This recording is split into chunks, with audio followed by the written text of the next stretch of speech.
Marido maltrata a su esposa y lo lamenta al instante. Ella lo perdona y días después ocurre lo peor. Antes de comenzar, el narrador quiere saber desde dónde están viendo esta historia. ¿Nos acompañan desde México, Estados Unidos, algún otro país de Latinoamérica? Nos encanta leer sus comentarios y saber que estas historias llegan a sus corazones. Déjenos saber en los comentarios de dónde nos ven. Ahora sí, comenzamos. La sangre caía sobre el piso de la cocina. Natalia Esquivel Barreda estaba tirada junto a la mesa, su mano temblando mientras tocaba su labio partido. El sabor metálico inundaba su boca. A unos metros de ella, Rafael Benítez observaba sus propias manos como si no le pertenecieran, como si esas manos que acababan de empujarla con violencia fueran las de un extraño.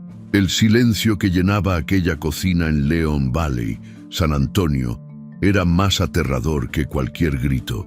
Y en el pasillo, con su mochila escolar todavía colgando del hombro, Mateo, de 8 años, observaba la escena que marcaría su infancia para siempre. Sus pequeños dedos apretaban las correas de la mochila mientras las lágrimas comenzaban a rodar por sus mejillas. El narrador observaba esta escena con un peso insoportable en el pecho, porque sabía algo que Natalia aún no comprendía. Este era apenas el principio de un final devastador. Pero para entender cómo se llegó a este momento, el narrador debe retroceder unas horas, hasta aquella mañana del 12 de marzo de 2025. El despertador sonó a las 5:30 de la mañana. Natalia abrió los ojos en la penumbra de su habitación, ese espacio que compartía con Rafael desde hacía 8 años. La luz del amanecer apenas comenzaba a filtrarse por las cortinas beige. Ella estiró el brazo para apagar la alarma antes de que despertara a Rafael, quien dormía de espaldas a ella. El narrador observaba esta rutina que Natalia había perfeccionado con los años. Movimientos silenciosos, cuidadosos, diseñados para no perturbar el sueño de su esposo. Se levantó de la cama con la suavidad de alguien que ha aprendido que las mañanas tranquilas son un regalo frágil. La casa en Leon Valley era modesta pero acogedora. 2 habitaciones, un baño, una cocina que daba a una pequeña sala de estar. Las paredes estaban decoradas con fotografías familiares que documentaban una historia aparentemente feliz. Ahí estaba la boda de Natalia y Rafael. Ella con su vestido blanco sencillo, él con su traje gris, ambos sonriendo frente a la iglesia de San Fernando. Más allá, fotografías del primer cumpleaños de Mateo, cubierto de pastel de chocolate. Un día de campo en Brackenridge Park, donde los 3 jugaban con una pelota. Vacaciones en South Padre Island, con Mateo construyendo castillos de arena.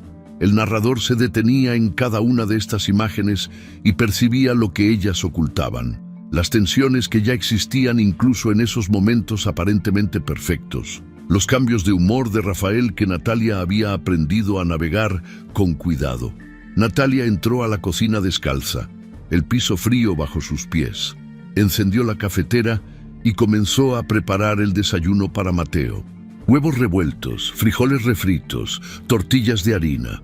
El narrador la observaba mientras trabajaba con movimientos eficientes, producto de años de la misma rutina. Ella tenía 29 años, pero había líneas de cansancio alrededor de sus ojos que la hacían parecer mayor. Su cabello castaño oscuro lo llevaba recogido en una coleta práctica. No usaba maquillaje en las mañanas. No había tiempo para eso. El narrador accedía a sus pensamientos mientras ella cocinaba. Estaba pensando en la lista de pacientes que tendría ese día en la clínica pediátrica, en la reunión de padres de familia de Mateo, programada para el viernes, en que necesitaban cambiar el filtro del aire acondicionado, pero el dinero estaba apretado este mes. A las 6:15, Natalia subió las escaleras hacia la habitación de Mateo. El niño dormía abrazando un peluche de dinosaurio, su cabello castaño desordenado sobre la almohada. El narrador sentía ternura al observar esta escena. Natalia se sentó en el borde de la cama y acarició suavemente el hombro de su hijo. «Despierta, mi amor. Ya es hora de ir a la escuela». Mateo abrió los ojos lentamente, desorientado por un momento antes de reconocer a su mamá. Sonrió con esa sonrisa adormilada de los niños y se estiró como un gato. El narrador observaba la dulzura de este momento, tan diferente de lo que vendría horas más tarde. «Ya bajé el desayuno, mi cielo. Tienes que apurarte o llegaremos tarde». Mientras Mateo se vestía con su uniforme escolar, Natalia regresó a su habitación para ponerse su propio uniforme de trabajo. Pantalones azul marino, blusa blanca con el logo de la clínica pediátrica bordado en el pecho. Se miró brevemente en el espejo y el narrador percibió lo que ella pensaba. Lucía cansada, necesitaba más horas de sueño, pero eso era un lujo que no podía permitirse. Rafael seguía dormido. Ella decidió no despertarlo. Había trabajado hasta tarde la noche anterior, terminando un servicio de emergencia. A las 7:10, Natalia y Mateo salieron de la casa hacia el auto familiar, un Honda Civic del 2015 con algunos rasguños en la defensa. El aire de marzo en San Antonio era fresco pero no frío, prometiendo un día cálido más adelante. Mateo llevaba su mochila azul con diseños de superhéroes y una lonchera que Natalia había preparado la noche anterior. El narrador los acompañaba en ese trayecto de 15 minutos hacia la escuela primaria de Mateo.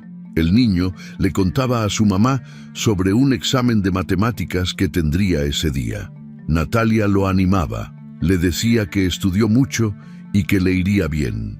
Después de dejar a Mateo en la escuela, Natalia manejó otros 20 minutos hacia la clínica pediátrica donde trabajaba como asistente de enfermería. El estacionamiento ya estaba medio lleno cuando llegó a las 7:30. Sus compañeras la saludaron cuando entró. El narrador observaba cómo el rostro de Natalia cambiaba cuando entraba a ese lugar. Se relajaba, sonreía con más facilidad. Este era su refugio, el lugar donde se sentía competente y valorada.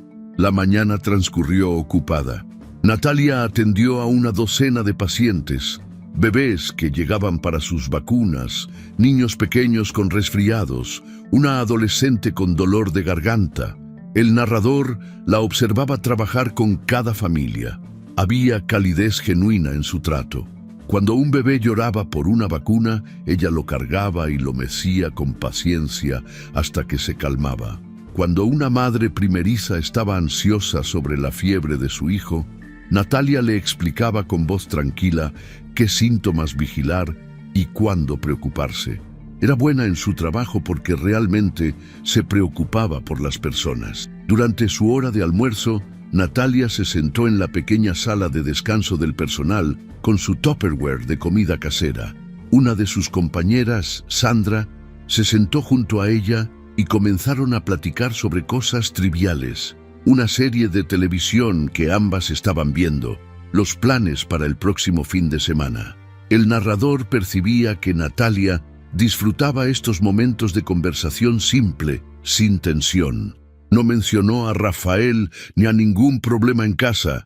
Había aprendido hacía años a mantener esas dos vidas separadas. La tarde llegó más rápido de lo esperado. A las 3:15, Natalia se despidió de sus compañeras y condujo hacia la escuela de Mateo. El niño salió corriendo cuando la vio, emocionado por contarle que había sacado 10 en su examen de matemáticas. Natalia lo abrazó con genuino orgullo. El narrador observaba esta escena y sentía una mezcla de alegría por ese momento de felicidad y tristeza por lo que se aproximaba. En el camino a casa, Mateo le contó sobre su proyecto de ciencias. Tenía que construir un modelo del sistema solar y necesitaba ayuda para conseguir los materiales. Natalia mentalmente calculaba cuánto costarían las bolas de unicel y la pintura, haciendo ajustes en el presupuesto familiar. Le prometió a Mateo que irían a comprar lo necesario el sábado. Llegaron a casa pasadas las 3:30. Natalia preparó una merienda para Mateo y lo ayudó con su tarea mientras comenzaba a cocinar la cena. Había descongelado pollo esa mañana antes de salir y decidió prepararlo con arroz y ensalada. El narrador la observaba moverse por la cocina con eficiencia practicada, cortando verduras, sazonando el pollo, poniendo el arroz a cocer. A las 5, Mateo estaba en la sala viendo caricaturas y la cena estaba casi lista. El narrador percibía cómo la tensión comenzaba a acumularse en los hombros de Natalia cuando revisó la hora en su celular. Eran las 6:15. Rafael llegaría pronto. Ella no sabía explicar por qué siempre sentía esa ligera ansiedad antes de que su esposo llegara del trabajo. No siempre estaba de mal humor, muchas veces llegaba bien, incluso de buen humor.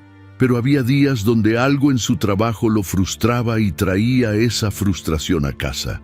Natalia había aprendido a leer las señales, la forma en que cerraba la puerta del auto, el sonido de sus pasos en la entrada, el tono de su primer saludo. Esas señales le indicaban qué tipo de noche sería. A las 6:45, la puerta principal se abrió.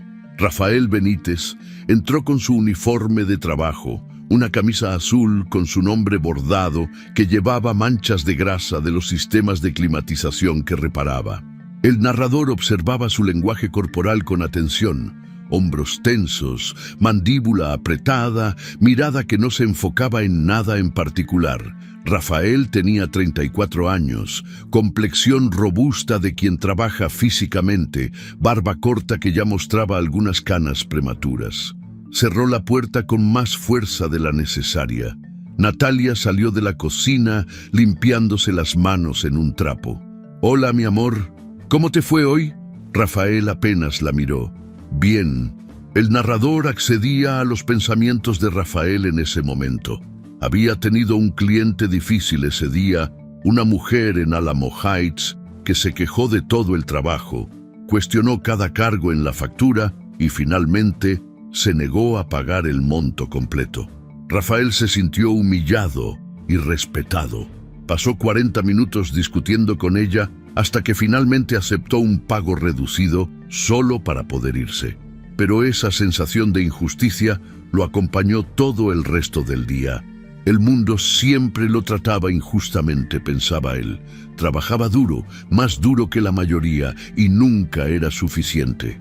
Natalia percibía la tensión, pero intentó mantener un tono ligero. «Ya casi está lista la cena. ¿Quieres que te la caliente ahorita o prefieres descansar un rato?» «No tengo hambre». Rafael caminó hacia la sala donde Mateo estaba viendo televisión. El niño se volteó con una sonrisa. «Papá, mira, saqué 10 en mi examen de matemáticas». Le mostró el examen con la calificación marcada en rojo en la parte superior. Rafael lo tomó, lo miró durante 2 segundos y se lo devolvió. ¡Qué bien! El tono era plano, sin emoción. Mateo se dio cuenta y su sonrisa se desvaneció ligeramente. El narrador observaba cómo el niño ya había aprendido a medir el humor de su padre, a retirarse cuando las señales no eran buenas. Mateo regresó su atención a la televisión sin decir nada más. Rafael fue hacia la cocina, abrió el refrigerador y buscó algo. Cerró la puerta. «¿Dónde está la cerveza?» Natalia, que estaba revolviendo el arroz en la estufa, respondió sin voltear. «No compré esta semana. Andamos un poco ajustados de dinero hasta que te paguen el viernes». Rafael cerró la puerta del refrigerador con más fuerza. El sonido hizo que Natalia se tensara. «¿Y qué hay de cena?» «Pollo con arroz. Ya casi está listo». Rafael resopló. «Siempre lo mismo. Estoy cansado de comer siempre lo mismo». El narrador percibía el momento exacto en que la conversación comenzaba a cambiar de tono. Natalia mantenía la voz calmada cuando respondió. «La próxima vez puedes cocinar tú si quieres algo diferente». Era una respuesta completamente razonable. No había sarcasmo ni agresión en su tono, pero Rafael, en su estado de frustración acumulada, la escuchó como un desafío, como una crítica. «¿Qué dijiste?» Natalia se volteó hacia él, sorprendida por el cambio en su voz. «Solo digo que si quieres algo diferente puedes cocinar, no hay problema, Rafael comenzó a levantar la voz. Ah, claro, porque yo no hago nada, ¿verdad? Trabajo todo el día, lidio con clientes que me faltan al respeto, vengo a casa y ni siquiera tengo una cena decente esperándome. Natalia sintió el cambio en el aire, esa sensación familiar de que las cosas se estaban saliendo de control.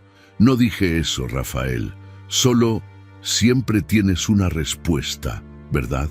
Siempre tienes algo que decir.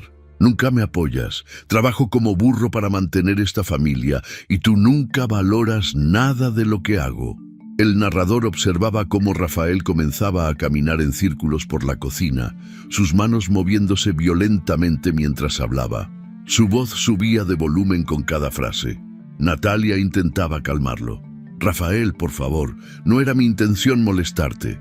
Yo valoro todo lo que haces.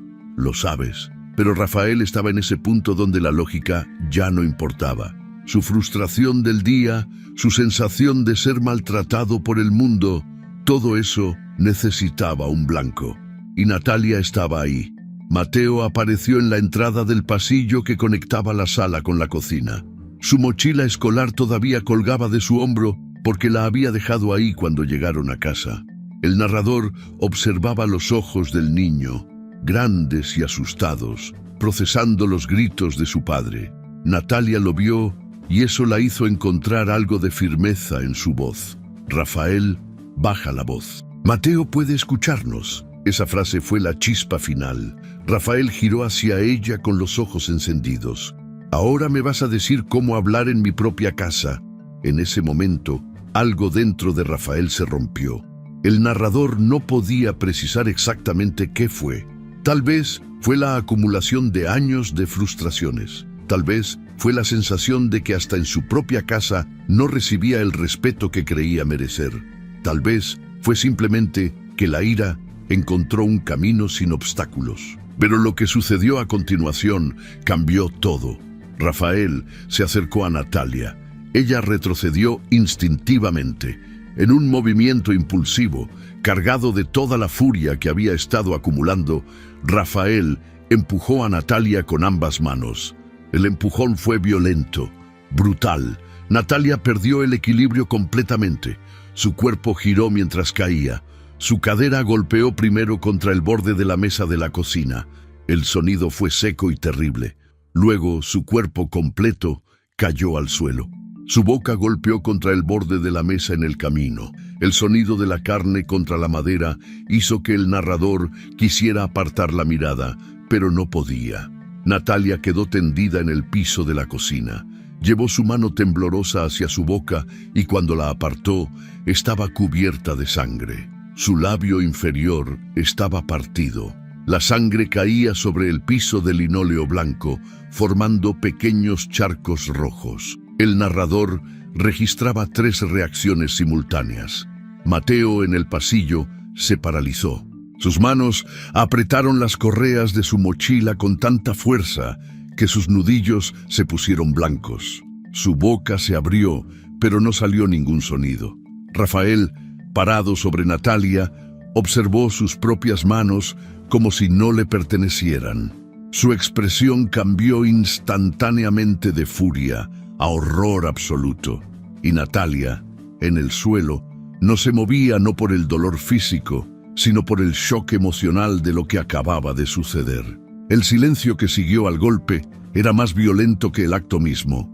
El narrador sentía ese silencio como una presencia física, pesada, sofocante. Era el silencio de un mundo que acaba de cambiar irrevocablemente. El silencio de una línea que acaba de cruzarse y que nunca puede descruzarse. Rafael retrocedió un paso, luego otro. Sus ojos comenzaron a llenarse de lágrimas. Su boca se abrió, pero durante varios segundos no salió ningún sonido. Natalia permanecía en el suelo, su mano todavía sobre su boca sangrante. El narrador accedía a sus pensamientos fragmentados. Esto no puede ser real, esto no está pasando, él nunca había hecho algo así, esto tiene que ser una pesadilla, voy a despertar. Pero la sangre era real. El dolor punzante en su labio era real. El sabor metálico en su boca era real. Mateo comenzó a llorar. No eran sollozos fuertes, sino lágrimas silenciosas que rodaban por sus mejillas mientras observaba a su mamá en el suelo y a su papá parado sobre ella. El narrador sentía el corazón del niño rompiéndose, su mundo de certezas desmoronándose. Rafael finalmente encontró su voz. Cayó de rodillas junto a Natalia. «Perdóname, Dios mío, perdóname, por favor». Sus manos temblaban mientras intentaba ayudarla a levantarse. Natalia se apartó instintivamente. «No me toques». Su voz era apenas un susurro, cargada de shock y dolor. Rafael comenzó a sollozar abiertamente. «No sé qué me pasó. Perdóname, mi amor. Te juro que nunca más. Nunca. Por favor, perdóname». Las lágrimas caían por su rostro. Su arrepentimiento en ese momento era genuino. El narrador no dudaba de eso. Rafael estaba genuinamente horrorizado por lo que acababa de hacer, pero el narrador también sabía que la sinceridad del remordimiento no borra la violencia del acto. El arrepentimiento no cura el labio partido. Las lágrimas no borran el trauma de Mateo. Natalia finalmente se sentó, todavía en el suelo, su espalda contra los gabinetes de la cocina. Rafael intentó acercarse de nuevo, pero ella levantó una mano para detenerlo. «Aléjate». Rafael obedeció, retrocediendo hasta quedar sentado en el suelo del otro lado de la cocina. Continuaba llorando, repitiendo una y otra vez: «Perdóname, por favor, perdóname». Natalia finalmente logró ponerse de pie, usando el gabinete para apoyarse. Se tambaleó ligeramente. Caminó hacia el pasillo donde Mateo seguía parado, inmóvil. Ella lo abrazó y el niño estalló en llanto contra su pecho. «Está bien, mi amor. Estoy bien». Pero ambos sabían que no estaba bien. Nada estaba bien. Natalia guió a Mateo hacia su habitación, subió las escaleras con él, lo sentó en su cama. El niño no dejaba de temblar. Natalia, con su propio labio sangrando, intentaba consolarlo. «Fue un accidente, mi cielo. Solo fue un accidente. Todo va a estar bien». Pero el narrador sabía que no fue un accidente, y nada iba a estar bien. Cuando Mateo finalmente se calmó lo suficiente, Natalia bajó al baño del primer piso. Se miró en el espejo. Su labio inferior estaba hinchado y partido en el centro. Había sangre seca en su barbilla. Sus manos temblaban mientras abría el grifo y comenzaba a limpiarse. Rafael apareció en la puerta del baño. «Natalia, por favor, déjame ayudarte». Ella no lo miró. «Necesito estar sola». Rafael se quedó parado ahí, sin saber qué hacer. Finalmente se fue. Natalia cerró la puerta del baño con seguro. Se sentó en el borde de la tina y permitió que las lágrimas finalmente fluyeran. El narrador la observaba llorar en silencio, sus hombros temblando, y sentía una tristeza profunda porque conocía las decisiones que ella estaba a punto de tomar. Pasó casi media hora en ese baño. Limpió completamente su labio, se miró una y otra vez en el espejo, como si estuviera intentando reconocerse.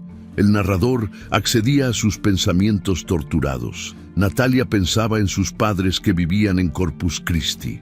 Ellos nunca habían estado completamente convencidos de Rafael cuando ella anunció su compromiso hace 9 años. Su padre dijo que Rafael parecía impulsivo. Su madre sugirió que esperaran un poco más antes de casarse, pero Natalia estaba enamorada y decidida. Ahora la idea de llamarlos y admitir que tenían razón, que su matrimonio no era lo que aparentaba ser, le resultaba insoportable. Pensaba en Mateo. Su hijo tenía 8 años. Había crecido en esta casa, con ambos padres. Un divorcio lo devastaría. Los niños de padres divorciados enfrentan tantos problemas, pensaba Natalia. Problemas en la escuela, problemas emocionales. No quería eso para su hijo. Además, ¿cómo sobreviviría financieramente? Su salario como asistente de enfermería apenas cubriría el alquiler de un apartamento pequeño, mucho menos todos los gastos de criar a un niño sola. El narrador percibía cómo Natalia comenzaba a construir justificaciones. Fue solo una vez. Rafael nunca había sido violento antes. Sí, tenía mal genio a veces, pero nunca había llegado a esto. Estaba bajo mucho estrés en el trabajo. Ese cliente lo trató mal hoy. Las personas hacen cosas terribles cuando están estresadas. Y se arrepintió inmediatamente.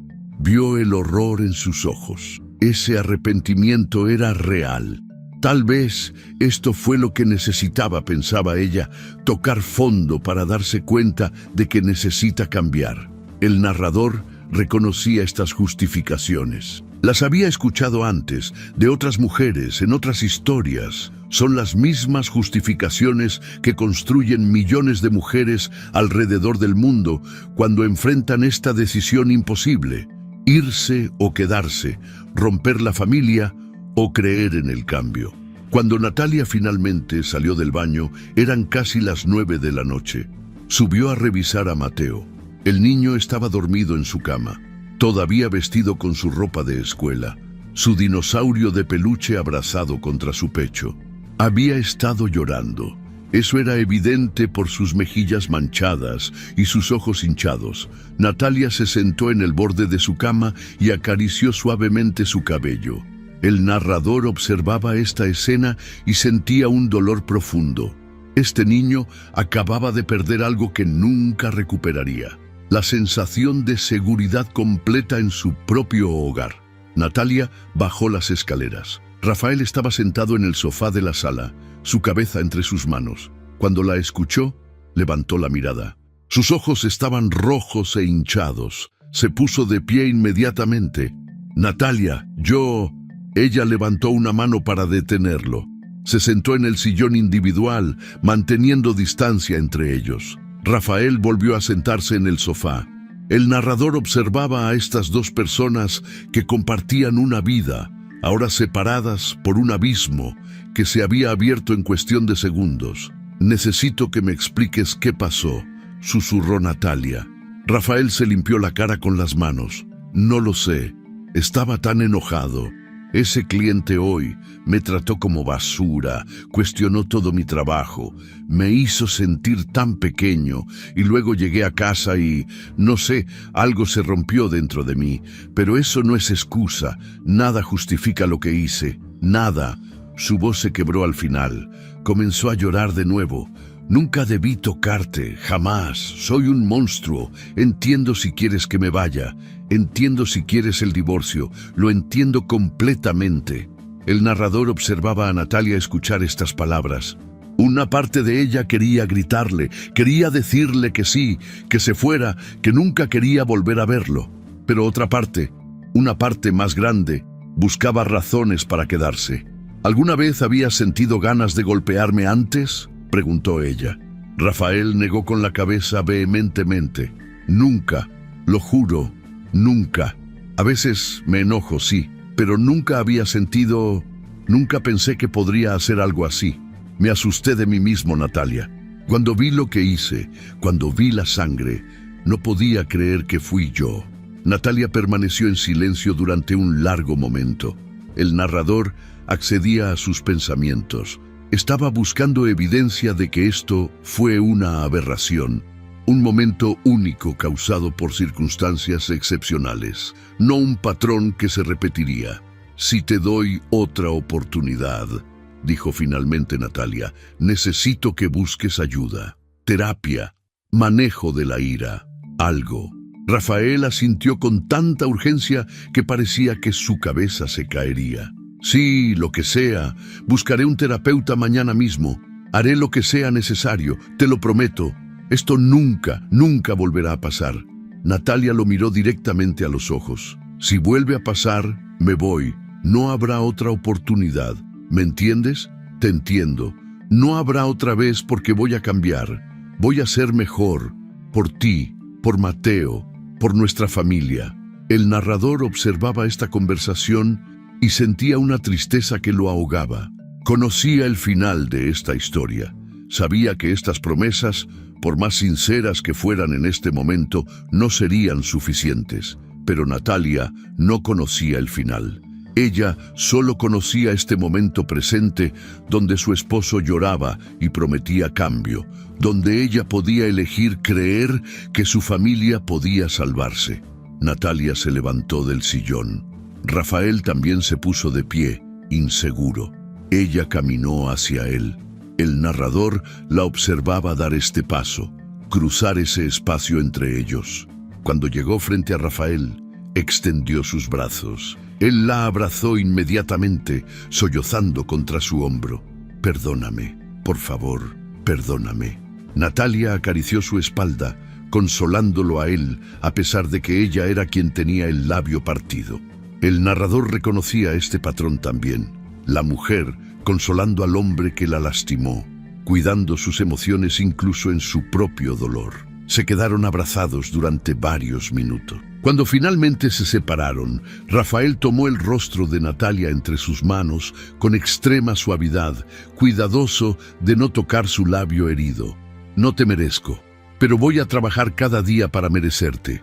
Lo prometo». Natalia eligió creer en esa promesa. El narrador no la juzgaba por esta decisión.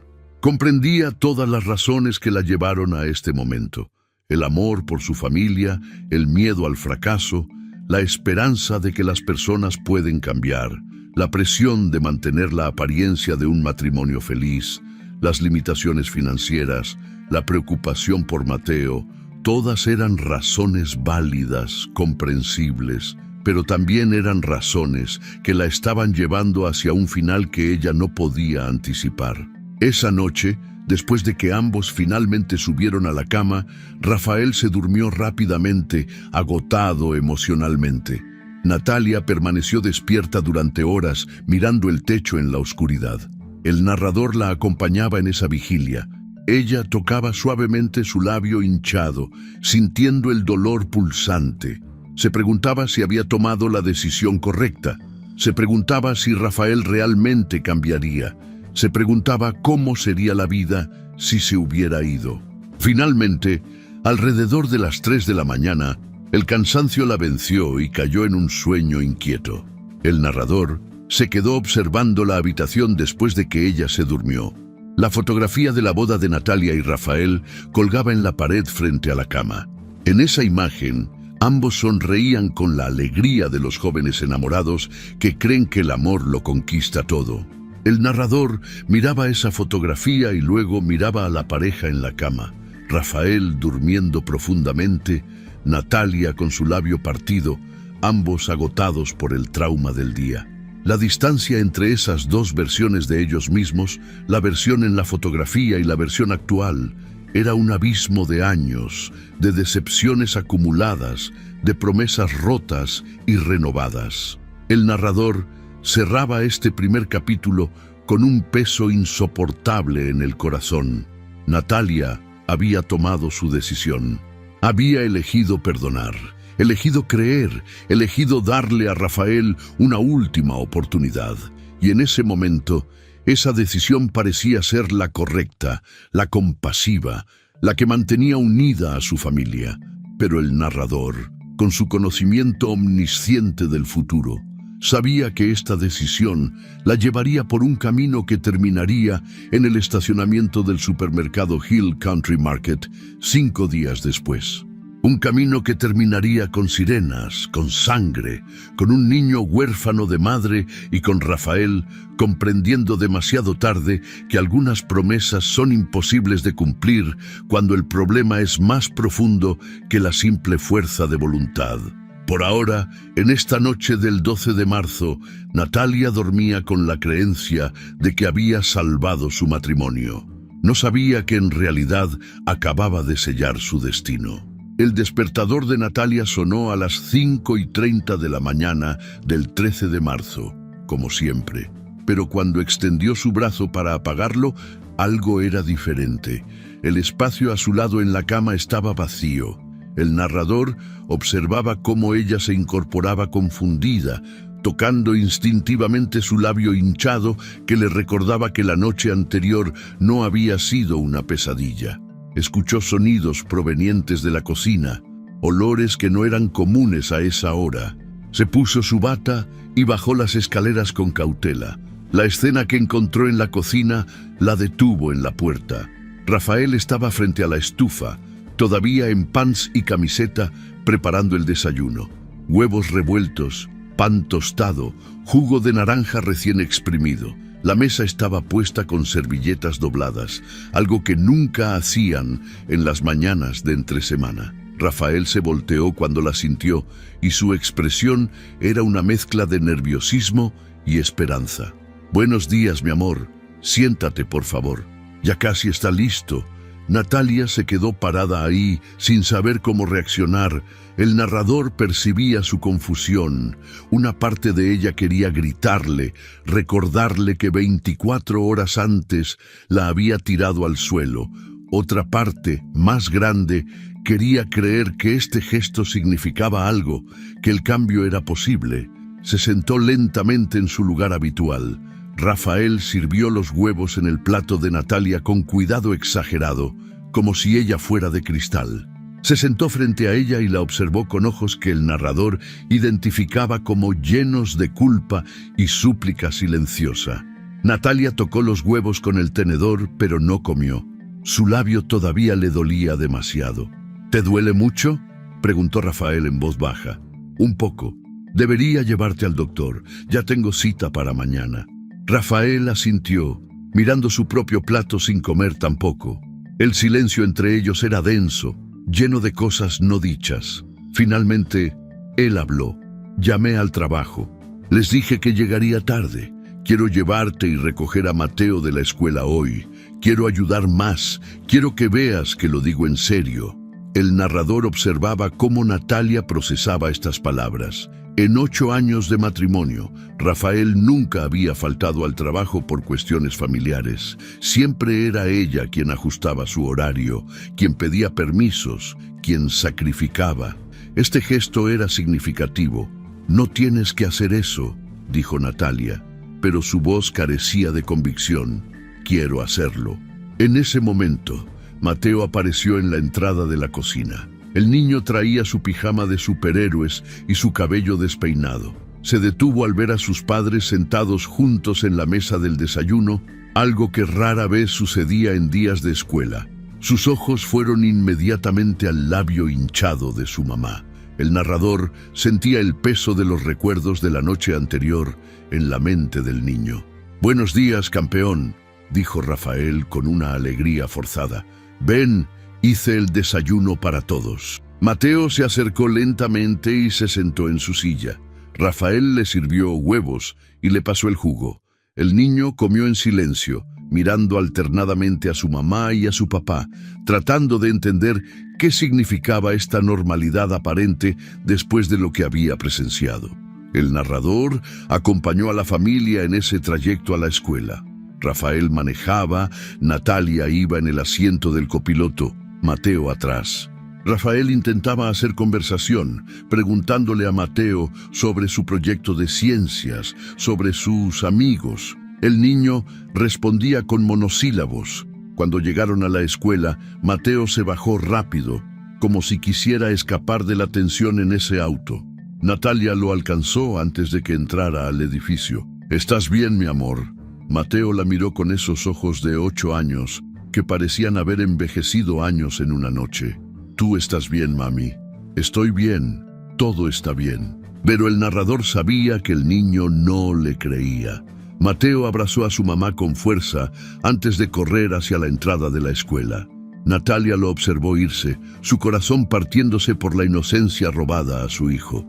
Los siguientes 2 días, Rafael mantuvo su comportamiento de esposo atento. El 14 de marzo llegó a casa del trabajo con un ramo de rosas amarillas. Natalia las recibió parada en la puerta, sorprendida. Eran sus flores favoritas, algo que Rafael parecía haber olvidado en los últimos años. «Para ti», dijo él, extendiéndoselas, «porque te amo y porque lo siento mucho». Natalia tomó las flores y el narrador observaba su rostro. Había esperanza ahí, frágil pero real.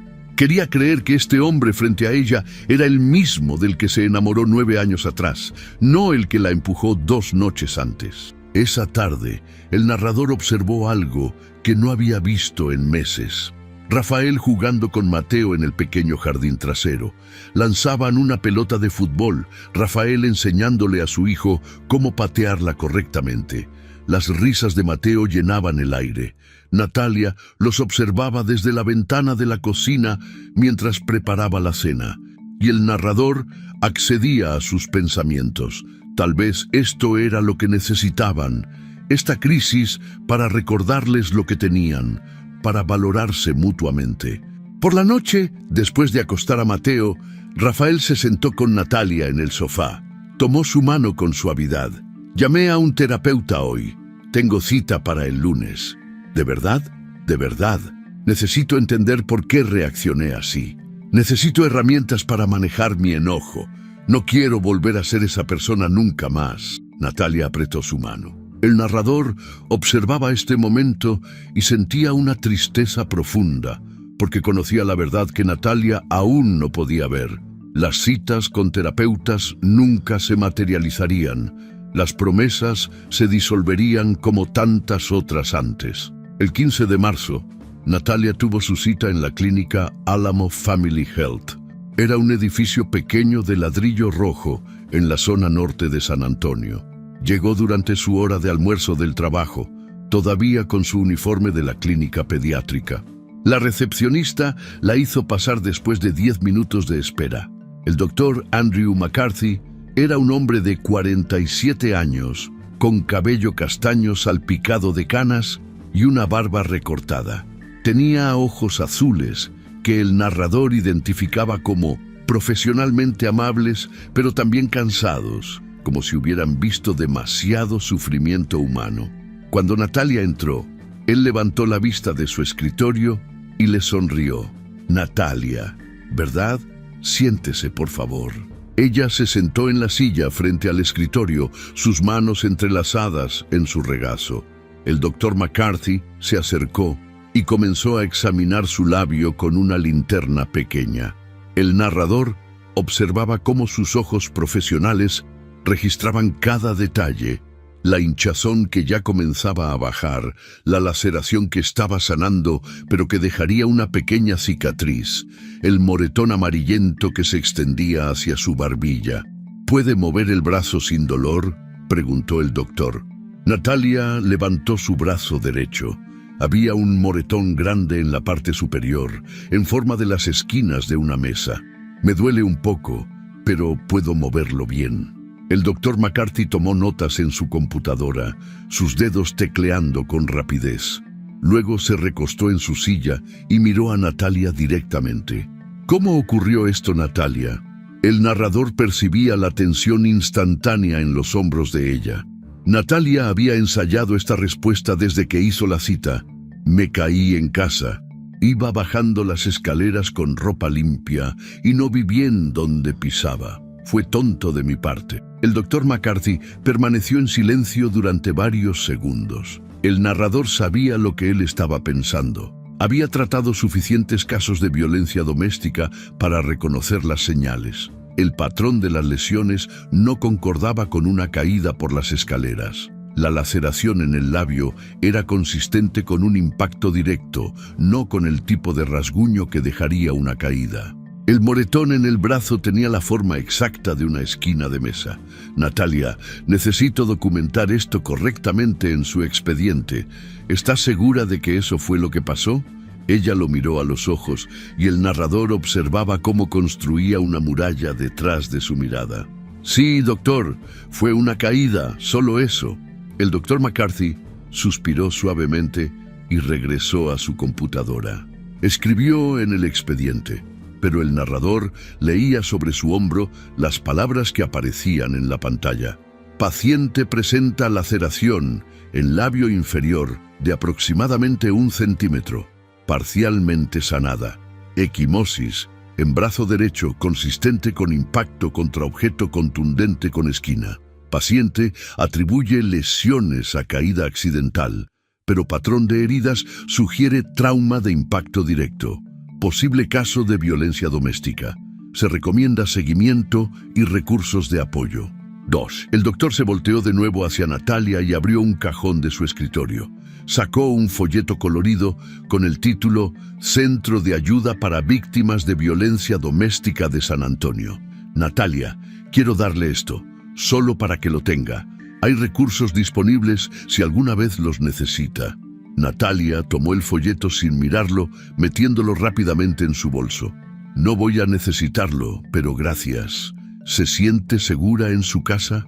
La pregunta flotó en el aire entre ellos. Natalia sentía las paredes cerrándose, la necesidad urgente de salir de esa oficina. Me siento completamente segura. El doctor McCarthy asintió lentamente, pero el narrador percibía su frustración contenida. Había hecho todo lo que podía hacer sin una confesión directa de la paciente. Muy bien. Me gustaría verla en una semana para revisar cómo está sanando. ¿Puede hacer una cita con la recepcionista? Claro, lo haré. Ambos sabían que probablemente no lo haría. Cuando Natalia salió de la clínica, manejó directamente hacia el Starbucks, donde había quedado de verse con Lucía. Su amiga ya estaba sentada en una mesa cerca de la ventana cuando ella llegó.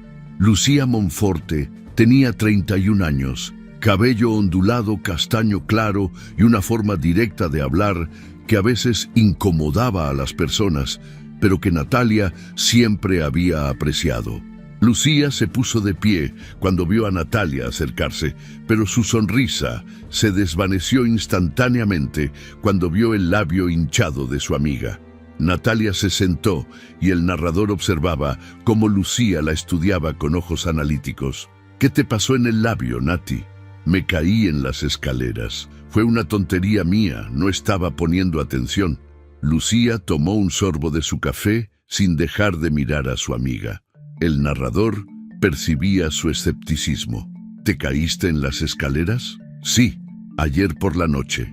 Iba cargando ropa limpia y no vi bien. Lucía dejó su taza sobre la mesa con más fuerza de la necesaria. Nati, te conozco desde que teníamos 9 años. Mírame a los ojos y dime la verdad. ¿Fue Rafael? El narrador observaba cómo las defensas cuidadosamente construidas de Natalia comenzaban a desmoronarse bajo la mirada directa de su amiga.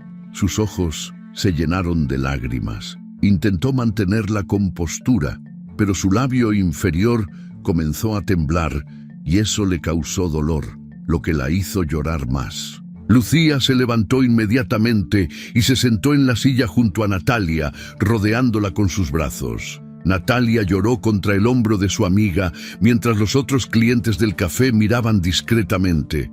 «Cuéntame qué pasó», susurró Lucía, y Natalia le contó todo. El mal día de Rafael, la discusión sobre la cena, el empujón, la caída, la sangre. Mateo observando desde el pasillo, el arrepentimiento inmediato de Rafael, su decisión de perdonarlo. Lucía escuchaba en silencio, pero el narrador sentía su furia creciendo con cada palabra. Cuando Natalia terminó de hablar, Lucía tomó sus manos sobre la mesa y las apretó con fuerza. «Nati, tienes que irte de esa casa, tienes que denunciarlo. No puedo, Lu. Piensa en Mateo, piensa en lo que un divorcio le haría. ¿Y qué crees que le hace ver a su papá golpeando a su mamá? Fue una sola vez. Rafael nunca había hecho algo así. Está arrepentido de verdad. Ya hizo cita con un terapeuta». Lucía cerró los ojos y el narrador accedía a sus pensamientos frustrados. Había escuchado estas mismas palabras de otras amigas antes. Su prima Laura había dicho exactamente lo mismo hace 3 años. Es la primera vez. Está arrepentido. Va a cambiar. 6 meses después, Laura terminó en el hospital con una costilla rota. Esta vez es diferente, Lu, continuó Natalia. Deberías ver cómo ha estado estos últimos días. Me trae flores, juega con Mateo, cocina. Es el Rafael del que me enamoré. El narrador observaba la expresión de Lucía, una mezcla de amor por su amiga y miedo por lo que podría suceder. Nati, escúchame bien. Mi tío era así. Mi tía siempre decía que después de cada incidente, él cambiaba. Era amoroso, atento, pero luego volvía a pasar, y cada vez era peor. Por favor, no quiero que termines como ella. ¿Cómo terminó? Con una orden de restricción después de que la dejó inconsciente. Las palabras flotaron entre ellas. Natalia apartó la mirada, mirando por la ventana hacia el estacionamiento. Rafael no es tu tío. Tienes razón, no lo es. Pero todos empiezan siendo alguien diferente hasta que ya no lo son. Lucía sacó un juego de llaves de su bolso y las puso sobre la mesa entre ellas. Estas son las llaves de mi apartamento. Cuando lo necesites, y créeme que lo necesitarás, puedes ir ahí. A cualquier hora del día o de la noche. No tienes que llamar primero, solo ve. Natalia miraba las llaves como si fueran una serpiente venenosa. No voy a necesitarlas. Guárdalas de todas formas, por favor, por mí. Después de varios segundos de silencio, Natalia tomó las llaves y las guardó en su bolso. Lucía sintió un pequeño alivio. El narrador sabía que ese pequeño pedazo de metal podría ser la diferencia entre la vida y la muerte, pero solo si Natalia las usaba a tiempo. Las dos amigas se despidieron en el estacionamiento con un abrazo prolongado. Lucía sostuvo a Natalia por los hombros y la miró directamente. Prométeme que si vuelve a pasar, te vas. No hay segunda oportunidad después de la segunda vez. ¿Me lo prometes? Te lo prometo. Pero el narrador percibía la falta de convicción en esas palabras. El 16 de marzo, la vida en la casa de Leon Valley parecía haber regresado completamente a la normalidad. El narrador observaba a la familia durante la cena que Rafael había preparado. Tacos de bistec con guacamole casero. Puso música de los Tigres del Norte, que a Natalia le encantaba.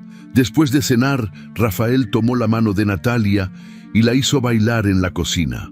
Mateo los observaba desde el sofá, una pequeña sonrisa en su rostro. Natalia se permitió perderse en ese momento.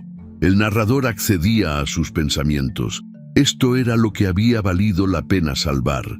Esta familia, estos momentos de alegría simple. Su decisión de perdonar había sido correcta. Rafael había tocado fondo y ahora estaba subiendo. Todo iba a estar bien, pero el narrador, con su visión omnisciente, observaba lo que Natalia no podía ver. Rafael todavía apretaba la mandíbula cuando algo no salía como quería. Cuando Mateo derramó jugo en la mesa, hubo un segundo donde la furia cruzó por los ojos de Rafael antes de que la reemplazara con una sonrisa forzada. Cuando Natalia sugirió que vieran una película que a ella le gustaba, Rafael aceptó, pero sus dedos tamborileaban con impaciencia en el brazo del sofá durante toda la proyección. El cambio era superficial, una máscara motivada por el miedo de perder a su familia. No había trabajo interno real sucediendo. La cita con el terapeuta que Rafael mencionó nunca se programó realmente. El narrador sabía que las explosiones de ira no habían desaparecido, solo estaban dormidas, esperando. Esa noche, después de que Mateo se durmiera, Rafael y Natalia se acostaron en la cama. Él la abrazó por detrás, su brazo rodeándola por la cintura. «Gracias por creer en mí», susurró contra su cabello. «No voy a defraudarte». «Lo sé», respondió Natalia con los ojos cerrados. El narrador accedía a los pensamientos de ella en ese momento.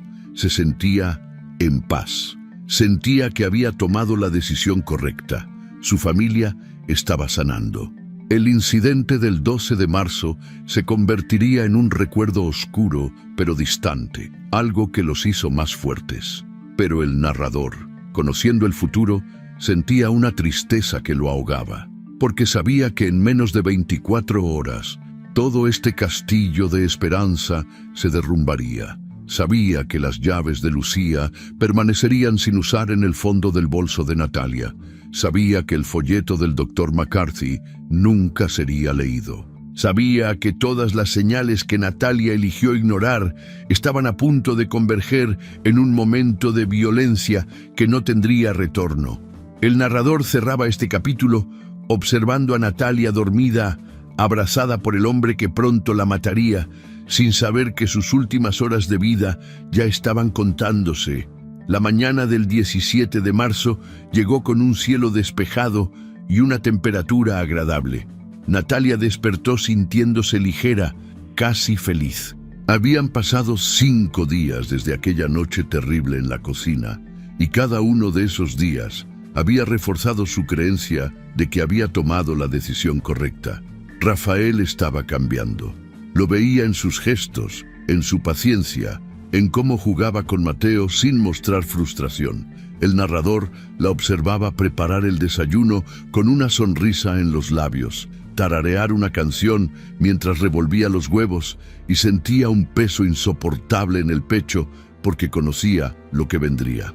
Rafael bajó las escaleras ya vestido con su uniforme de trabajo. Besó a Natalia en la frente, un gesto tierno que ella recibió con alegría genuina. «Te amo», le dijo él mientras tomaba su termo de café. «Yo también te amo». El narrador registraba estas palabras, sabiendo que serían las últimas palabras de amor que intercambiarían. Rafael salió por la puerta hacia su camioneta de trabajo. Natalia lo despidió desde la ventana de la cocina, su mano levantada en un gesto de despedida. Mateo bajó poco después, arrastrando su mochila por las escaleras. El niño parecía más relajado que en días anteriores. La tensión que había llenado la casa se había disipado lo suficiente para que él volviera a ser el niño de 8 años que era. El narrador lo observaba comer su desayuno mientras le contaba a su mamá sobre una actividad que harían ese día en la escuela. Después de dejar a Mateo en la escuela, Natalia decidió aprovechar la mañana para hacer las compras de la semana. Manejó hacia el supermercado Hill Country Market, un establecimiento de tamaño mediano en una zona comercial tranquila. El estacionamiento estaba medio vacío a esa hora de la mañana. El narrador la acompañaba mientras tomaba un carrito y entraba al supermercado, completamente ajena a que estaba caminando hacia su destino. Natalia recorrió los pasillos con la eficiencia de alguien que conoce exactamente lo que necesita: frutas, verduras, carne de res para la cena, arroz, frijoles. El narrador la observaba seleccionar manzanas, sopesarlas en su mano antes de meterlas en una bolsa. Ella tarareaba la misma canción de la mañana. En la sección de lácteos sacó su celular y le envió un mensaje a Rafael. «¿Qué quieres para la cena hoy?». La respuesta llegó casi inmediatamente, un emoji de corazón seguido de la palabra «sorpréndeme». Natalia sonrió al leer el mensaje. El narrador percibía sus pensamientos. Estaba agradecida por esta normalidad recuperada, por este matrimonio que parecía haber sobrevivido su crisis más grande. Terminó de comprar, pagó en la caja y cargó las bolsas hasta su auto. Eran casi las 2 de la tarde cuando salió del estacionamiento. A las 3:15 recogió a Mateo de la escuela. El niño subió al auto contándole emocionado sobre un experimento de ciencias que habían hecho con vinagre y bicarbonato. Natalia escuchaba con atención, haciendo preguntas, compartiendo su entusiasmo. El narrador observaba esta escena ordinaria entre madre e hijo y sentía una tristeza que lo ahogaba. «Ay, se me olvidó comprar leche», dijo Natalia de repente. «¿Qué te parece si regresamos al súper y de paso te compro un helado?». Los ojos de Mateo se iluminaron. La promesa de helado hacía que cualquier diligencia valiera la pena. Regresaron al Hill Country Market. Esta vez el estacionamiento estaba más lleno, la hora después de la escuela, cuando muchas madres hacían sus compras. Natalia encontró un lugar cerca de la entrada. Mateo brincó del auto, tomó un carrito pequeño que estaba en el área de carritos y lo empujó hacia adentro, jugando a que era un adulto haciendo sus propias compras. El narrador los acompañaba en esta segunda visita al supermercado. Natalia tomó un galón de leche y luego se dirigió a la sección de helados. Mateo eligió uno de chocolate y vainilla. Fueron a la caja, pagaron y comenzaron a caminar de regreso al estacionamiento. Eran las 3:45 de la tarde. Natalia llevaba la bolsa con la leche y el helado, mientras Mateo corría adelante hacia el auto. El narrador observaba el estacionamiento, las personas cargando sus compras, los autos entrando y saliendo. Todo parecía completamente normal. Y entonces escuchó la voz. «Natalia». Ella se detuvo y se volteó. Rafael estaba parado a unos metros de distancia, todavía con su uniforme de trabajo. Su expresión era difícil de leer. Natalia sintió una oleada de confusión seguida de alegría. «Mi amor, ¿qué haces aquí? Pensé que tenías trabajo hasta las 6. Terminé temprano. Pensé en venir a ayudarte con las compras, pero ya terminé», dijo Natalia levantando la bolsa. «Solo regresamos por leche». Rafael asintió, pero no sonrió. El narrador percibía algo en su lenguaje corporal que no cuadraba. Sus hombros estaban tensos, su mandíbula apretada. Natalia también lo notó, pero intentó ignorarlo. «Bueno, qué bueno que te veo. ¿Vamos a casa juntos?» Caminaron hacia el auto donde Mateo ya estaba esperando. El niño saludó a su papá con la mano, pero no con su entusiasmo usual. El narrador percibía que el niño había desarrollado un sexto sentido para el estado de ánimo de su padre. «¿Cómo estuvo tu día?», preguntó Natalia intentando hacer conversación mientras Rafael abría la cajuela del auto. «Bien. ¿Terminaste el trabajo en la casa de los Johnson?» «Sí». Las respuestas monosilábicas hicieron que Natalia frunciera el ceño levemente. Rafael comenzó a acomodar las bolsas que estaban en la cajuela desde la compra de la mañana. Y entonces lo vio. Una bolsa con un six-pack de cervezas. «¿Compraste cerveza?», preguntó sacando la bolsa. El tono de su voz hizo que Natalia se tensara inmediatamente. Reconocía ese tono. «Sí, pensé que te gustaría después del trabajo. La otra vez dijiste que no había. ¿Entonces qué? ¿Te estás burlando de mí?». Natalia parpadeó, confundida.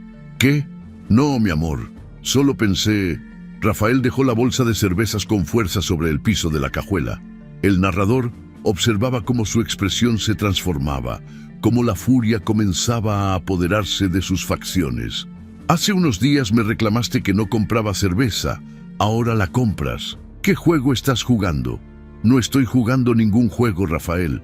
Solo quería...». Su voz comenzó a subir de volumen. «Siempre tienes una excusa, siempre tienes una respuesta para todo». Las personas que pasaban cerca comenzaron a voltear. Natalia sintió la vergüenza subirle a las mejillas. «Rafael, por favor, baja la voz. La gente está mirando». Pero esas palabras, en lugar de calmarlo, lo enfurecieron más. El narrador conocía este patrón, lo había visto desarrollarse 5 días antes en aquella cocina. «¿Me estás diciendo cómo hablar? ¿En público me vas a decir qué hacer?». Mateo, dentro del auto, había comenzado a llorar silenciosamente. El narrador observaba sus lágrimas rodar por sus mejillas mientras presenciaba otra discusión de sus padres. «No te estoy diciendo nada, solo te pido que...». Rafael dio un paso hacia ella. «¿Estuviste con alguien más? ¿Por eso compraste cerveza? ¿Para celebrar?». La acusación era tan absurda que Natalia se quedó sin palabras por un momento. «¿Qué? Rafael, ¿de qué estás hablando? Estuve en el trabajo toda la mañana y luego vine aquí. No me mientas». Rafael agarró su brazo con fuerza. Natalia hizo una mueca de dolor. «Me estás lastimando». El narrador observaba cómo varios testigos sacaban sus teléfonos. Algunos grababan, otros probablemente llamaban a la policía, pero todo sucedía demasiado lento. Natalia intentó zafarse y dio un paso hacia la puerta del auto. Necesitaba entrar, necesitaba alejarse de él, pero Rafael la jaló de vuelta. «No hemos terminado de hablar». «Papá, suéltala», gritó Mateo desde dentro del auto. La voz de su hijo pareció penetrar la furia de Rafael por un segundo. Sus ojos se aclararon brevemente, pero entonces vio la expresión en el rostro de Natalia, el miedo en sus ojos, y algo en él se rompió definitivamente. El narrador no quería narrar lo que sucedió a continuación, pero era su deber, su responsabilidad contar la verdad completa de esta historia. Rafael empujó a Natalia con ambas manos, con toda la fuerza de su rabia acumulada. Ella retrocedió, tropezando con sus propios pies. Su cuerpo giró mientras caía. La parte trasera de su cabeza golpeó contra la defensa cromada del auto estacionado junto al suyo. El sonido fue seco, horrible, definitivo. Natalia cayó al pavimento y no se movió. El narrador observaba a Rafael parado sobre ella, sus manos todavía extendidas, su rostro transformándose de furia a horror en cuestión de segundos. Mateo salió del auto gritando, corrió hacia su mamá. Una mujer que estaba cargando sus compras soltó sus bolsas y corrió también. Un hombre gritó que alguien llamara al 911. Rafael cayó de rodillas junto a Natalia. «Despierta, por favor, despierta». «No, Natalia, despierta». Tocó su rostro con manos temblorosas. Había sangre en el pavimento debajo de su cabeza. Sus ojos estaban cerrados. El narrador observaba su pecho subir y bajar con respiraciones superficiales, pero sabía que el daño interno era catastrófico. Mateo lloraba desconsoladamente, intentando acercarse a su mamá, pero siendo detenido por una mujer desconocida que lo abrazaba contra ella. El niño gritaba «mamá» una y otra vez, su voz rompiéndose con cada grito. Un hombre que había trabajado como paramédico se arrodilló junto a Natalia. Revisó su pulso, evaluó su respiración, miró a Rafael con una expresión grave. «No la mueva, la ambulancia viene en camino». El narrador contaba los minutos. 8 minutos desde la llamada al 911 hasta que llegó la ambulancia. 8 minutos donde Natalia permaneció inmóvil en ese estacionamiento, rodeada de extraños, mientras su esposo repetía «perdóname» como un mantra, y su hijo lloraba hasta quedarse sin voz. Cuando llegaron los paramédicos, trabajaron con eficiencia profesional. Colocaron un collarín en el cuello de Natalia, la pusieron en una camilla, conectaron un monitor a su cuerpo. El narrador observaba las líneas en la pantalla, los números que indicaban signos vitales peligrosamente débiles. Uno de los paramédicos movió la cabeza casi imperceptiblemente hacia su compañero. La policía llegó momentos después. 2 oficiales separaron a Rafael de la escena mientras los paramédicos cargaban a Natalia en la ambulancia. Rafael no opuso resistencia cuando le pusieron las esposas. Estaba en estado de shock, murmurando incoherencias. Un tercer oficial, una mujer, se encargó de Mateo, quien seguía llorando y pedía ver a su mamá. El narrador acompañó a Natalia en el trayecto hacia el Hospital University Health System. Los paramédicos trabajaban constantemente, monitoreando, ajustando, comunicándose por radio con la sala de emergencias. Pero el narrador, con su conocimiento omnisciente, sabía que el trauma craneal era demasiado severo. El impacto había causado sangrado masivo en el cerebro. En el hospital, el equipo de emergencias estaba esperando. Natalia fue llevada inmediatamente a cirugía. El narrador observaba a los cirujanos trabajar durante horas, intentando reducir la presión en su cerebro, reparar el daño. Pero había límites a lo que la medicina podía hacer. El doctor McCarthy fue llamado cuando alguien notó que Natalia era paciente de la clínica Alamo Family Health. Él llegó al hospital y pidió ver su expediente. Cuando leyó sus propias notas del 15 de marzo, cerró los ojos. El narrador accedía a sus pensamientos llenos de culpa y frustración. Debió haber insistido más. Debió haber llamado a servicios sociales. Debió haber hecho algo más que solo entregarle un folleto. Lucía Monforte recibió la llamada a las 5:30 de la tarde. Un detective de la policía le informó que Natalia estaba en estado crítico en el hospital. Lucía condujo a velocidad peligrosa hacia el University Health System, llorando todo el camino. El narrador la acompañaba en ese trayecto terrible, sintiendo su desesperación, su culpa, su rabia contra sí misma por no haber hecho más. Cuando llegó al hospital a las 6:15, un doctor salió a hablar con ella en la sala de espera. Era un hombre mayor con expresión cansada y ojos compasivos que habían dado malas noticias demasiadas veces. El trauma craneal de la señora Esquivel es severo. Hay sangrado masivo en el cerebro.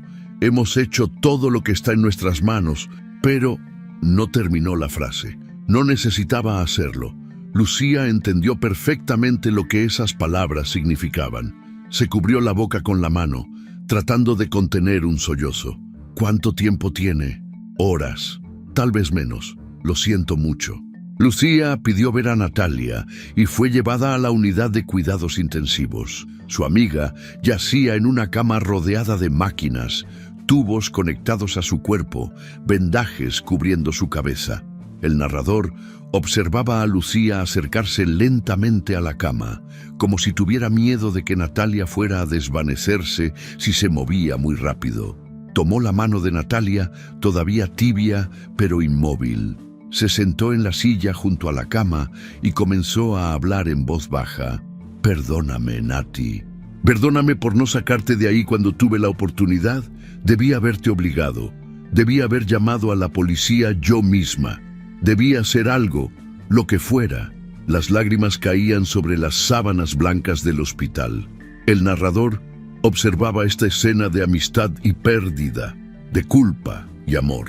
En la delegación central de San Antonio, Rafael estaba sentado en una celda de detención. No había llorado desde que lo arrestaron. Estaba sentado en la banca de concreto, la cabeza entre las manos, mirando el piso. El narrador accedía a sus pensamientos fragmentados. Su mente intentaba desesperadamente construir una narrativa donde esto no era su culpa, donde fue un accidente, donde él no era un asesino. Pero cada vez que cerraba los ojos, veía a Natalia cayendo, escuchaba el sonido de su cabeza contra el metal. Mateo fue llevado a una casa temporal de servicios de protección infantil. El niño no había dicho una palabra desde que lo separaron de su madre en el estacionamiento. Una trabajadora social intentaba consolarlo, ofreciéndole comida, agua, pero él solo se sentaba en una silla abrazando su mochila escolar, mirando la pared con ojos vacíos. El narrador observaba a este niño de 8 años procesando un trauma que ningún niño debería experimentar. Las horas pasaban en el hospital. Lucía no se movió de la silla junto a la cama de Natalia. Los monitores mostraban signos vitales cada vez más débiles. A la 1 de la mañana, una enfermera entró a revisar a Natalia y miró a Lucía con compasión. ¿Hay alguien más a quien debamos llamar? Sus padres viven en Corpus Christi. Ya los contactó la policía. Están manejando para acá. A las 2:47 de la mañana del 18 de marzo, los monitores conectados a Natalia Esquivel Barreda emitieron un sonido continuo. Las líneas en las pantallas se volvieron planas. El equipo médico entró rápidamente, pero después de verificar, el doctor declaró la hora de fallecimiento. Natalia tenía 29 años. Era asistente de enfermería, amaba su trabajo, adoraba a su hijo. Eligió creer en el arrepentimiento de su esposo. Eligió el perdón sobre la seguridad y pagó ese perdón con su vida. Los días siguientes se desarrollaron con la inevitabilidad de la tragedia. Rafael fue formalmente acusado de homicidio. El video de seguridad del estacionamiento del Hill Country Market mostraba claramente el empujón violento. Había al menos 12 testigos que dieron declaraciones consistentes. El prontuario médico del Dr. McCarthy se convirtió en evidencia crucial, demostrando que había un patrón de abuso previo. Durante el interrogatorio, Rafael repetía las mismas frases una y otra vez. No quise matarla. Fue un accidente. Ella me había perdonado la vez anterior. Pensé que podíamos superarlo. El fiscal del distrito argumentó que este no fue un accidente, sino el resultado predecible e inevitable de violencia doméstica sin tratar. Mateo fue finalmente entregado a sus abuelos, los padres de Natalia, quienes viajaron desde Corpus Christi. El narrador observaba al niño abrazar a su abuela, pero sin llorar, sin hablar, como si una parte esencial de él se hubiera apagado. Los terapeutas infantiles trabajarían con él durante años, pero el trauma de presenciar el asesinato de su madre por su padre dejaría cicatrices permanentes. El funeral de Natalia se realizó 5 días después en una pequeña iglesia en Leon Valley. Lucía organizó todo, porque los padres de Natalia estaban demasiado destrozados para funcionar. El narrador observaba a las personas llenar la iglesia, compañeros de trabajo de la clínica pediátrica, vecinos, padres de los amigos de Mateo.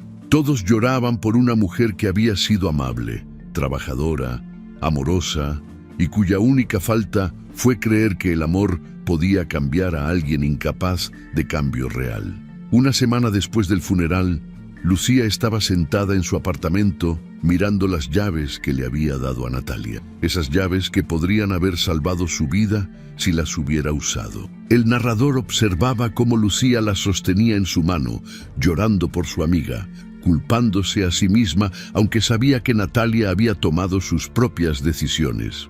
El narrador, con voz cargada de emoción, se dirigía ahora directamente a quienes escuchaban esta historia. La historia de Natalia no era única. Cada día, en cada ciudad, mujeres enfrentaban esta misma decisión: quedarse o irse, perdonar o protegerse. Y demasiadas elegían quedarse, elegían creer en promesas de cambio. El narrador no las juzgaba. Entendía la complejidad del amor, del miedo, de la esperanza, pero también conocía la verdad. La violencia doméstica rara vez se detiene con perdón y segundas oportunidades. 6 meses después, Rafael Benítez Luarca fue condenado a 25 años de prisión por homicidio involuntario agravado. En su declaración final ante el juez, con lágrimas en los ojos, dijo: «Lo siento, no puedo vivir con lo que hice». Pero sus palabras no devolvieron a Natalia, no sanaron a Mateo, no aliviaron la culpa de Lucía, no consolaron a los padres que enterraron a su hija. El narrador visitó el estacionamiento del Hill Country Market semanas después del incidente. Las personas compraban sus víveres, cargaban sus autos, continuaban con sus vidas. No había placa conmemorativa, no había flores, no había indicación de que en ese mismo lugar había muerto Natalia Esquivel Barreda. La vida continuaba como si nada hubiera pasado, pero el narrador recordaba cada detalle de esta historia y la contaba no para entretener, sino para advertir, para honrar la memoria de Natalia y para rogar que alguien en algún lugar escuchara esta historia y tomara una decisión diferente, que eligiera la seguridad sobre el perdón, que eligiera la vida sobre la esperanza de transformar a quien no puede o no quiere transformarse. Porque algunos ciclos de violencia no se rompen con amor. Algunos hombres no cambian por más que lo prometan. Y algunos perdones cuestan demasiado, cuestan todo. El narrador cierra esta historia con el corazón pesado, pero con un mensaje que necesita ser escuchado. La historia de Natalia nos enseña que el amor verdadero nunca debería costarnos nuestra seguridad, nuestra paz o nuestra vida. Hay una diferencia abismal entre perdonar un error genuino y permitir que un patrón de violencia se repita bajo la ilusión del cambio.